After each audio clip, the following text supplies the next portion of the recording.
Welcome to Review Recapped. Today we will be showing you an exciting sci-fi, adventurous movie named Love and Monsters. Subscribe and turn on notifications please, it helps us a lot to grow. Spoilers ahead. Sit back and enjoy. The movie opens with Joel narrating what happened to Earth 7 years earlier. A meteor called Agatha 16 came hurtling toward the planet, but the nations prevented impact by launching rockets to destroy it.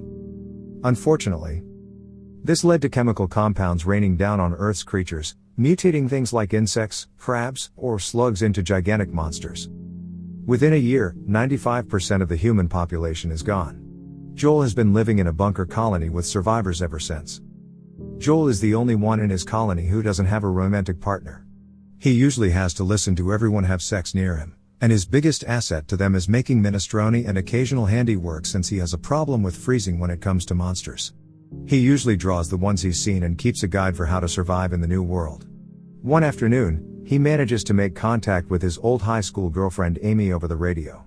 She is staying with another colony of survivors at Jenner Beach, just 85 miles from where Joel is. Suddenly, their connection is cut when an ant monster breaches the colony. Joel wants to prove himself to the others that he can fight them too. Against everyone's orders, Joel goes out armed with a crossbow and finds one of his mates getting devoured by the ant. The monster finds Joel, who freezes before the ant is shot with an arrow and then decapitated. A flashback is shown of the day that the monster apocalypse began. Joel and Amy were sitting on a hill in her car overlooking the town. He drew a picture of her but admits that it's terrible. As they start to make out, they hear sirens and see the rockets being launched. They proceed to head back to their loved ones. Joel decides to go out on his own to find Amy, but the rest of the colony advises against it because it would be extremely dangerous and he is wildly unprepared for what is out there. Joel says that he does not want to spend the end of the world alone, so the others relent and let him go with whatever weapons he can carry. Not long into his venture, he finds a frog monster in a pond. Joel is helped out by a stray dog, who bites the frog's tongue when it tries to eat Joel.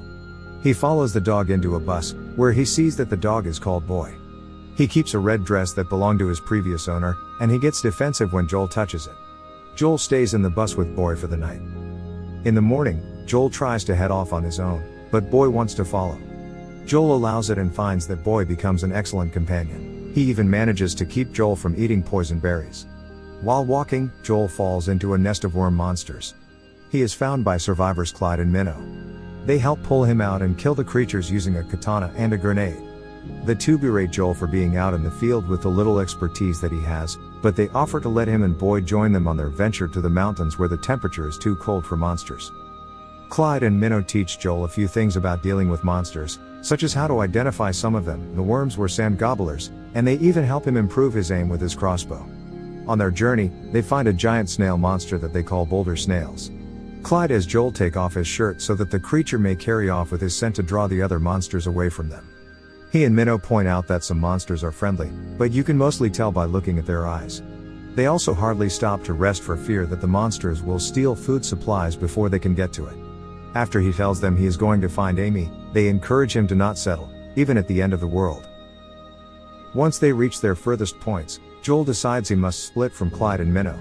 The little girl is upset since she had gotten attached to Joel, but he gives her a tube of lipstick as a keepsake, which she loves and is thankful for. Clyde also leaves him with some words of encouragement before they part ways. As Joel continues with Boy, they find a large centipede monster that almost eats Boy. Joel freezes again but remembers to when he was with his parents on the day of the apocalypse. He couldn't save them and watch them get crushed by a monster. He gathers his courage and shoots the monster twice to save Boy, managing to kill it. Joel and Boy seek shelter in an abandoned vehicle and find a robot called Mauve 1S, which was originally some kind of companion before all of them shut down, including one back at Joel's colony. This Mauve 1S turns on and has a limited amount of battery power left. She manages to use her radio to help Joel get in touch with Amy, and he finds that he is less than 10 miles away from her location. Amy tells Joel that a yacht captain has come with his crew to after the radio is cut off. Mauve 1S projects a lights display and even shows Joel a video memory of his mother saying encouraging words to him, moving him to tears. Mauve 1S's battery soon runs out completely, and Joel buries the robot. The next day, Joel and Boy continue forward, but Boy jumps into the river after his owner's dress falls in. This attracts the attention of a queen sand gobbler, a very deadly monster. Joel manages to kill it by timing a grenade toss and throwing it into the creature's mouth at the right moment. However, he yells at Boy for almost getting them killed, causing the little dog to run away from Joel. He then sees he's been bitten by numerous leeches and he starts to hallucinate from the poison. He manages to find a fern that Clyde told him works as an antivenom. He then appears to see Amy and a few of her fellow survivors approaching him. He kisses her before passing out. Joel wakes up in Amy's bunker, where he learns that he actually kissed an older male survivor instead of her. She introduces him to Cap, the leader of the yacht team that has apparently come to take the colony to a safer location. After Joel sees the setup on the beach, he has a private moment with Amy.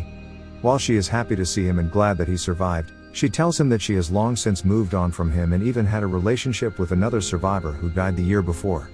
Joel is understanding but heartbroken. Later we see that Cap gathers the survivors around to discuss his plan to gather everyone to another place, but Joel suggests that they try to adapt to the surface based on what he has learned. The others choose the yacht plan. He then goes to contact his colony to let them know he made it safely.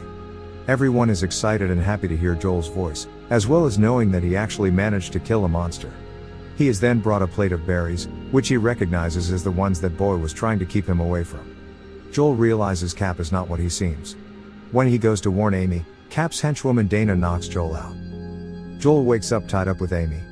Cap reveals his true intentions, being that he, Dana, and a third member, Rocco, have been going to multiple colonies and rob them of their resources by using a giant crab monster that he is controlling through electric manipulation, who also pulls the yacht. As Cap sends the crab after the survivors while they grab what they can, Joel manages to free himself and also sees the return of Boy. He sends Boy to help Amy while they deal with the crab and the other villains. The crab grabs Joel, but he looks into the creature's eyes and sees that he is one of the kinder monsters. He fires at the electrical chain to free the crab, who then goes out to the yacht to devour Dana, Rocco, and then finally feasting on Cap and what's left of his yacht. Joel makes plans to return to his own colony since he knows there is no place for him there. Before parting ways with Amy, they share one last passionate kiss.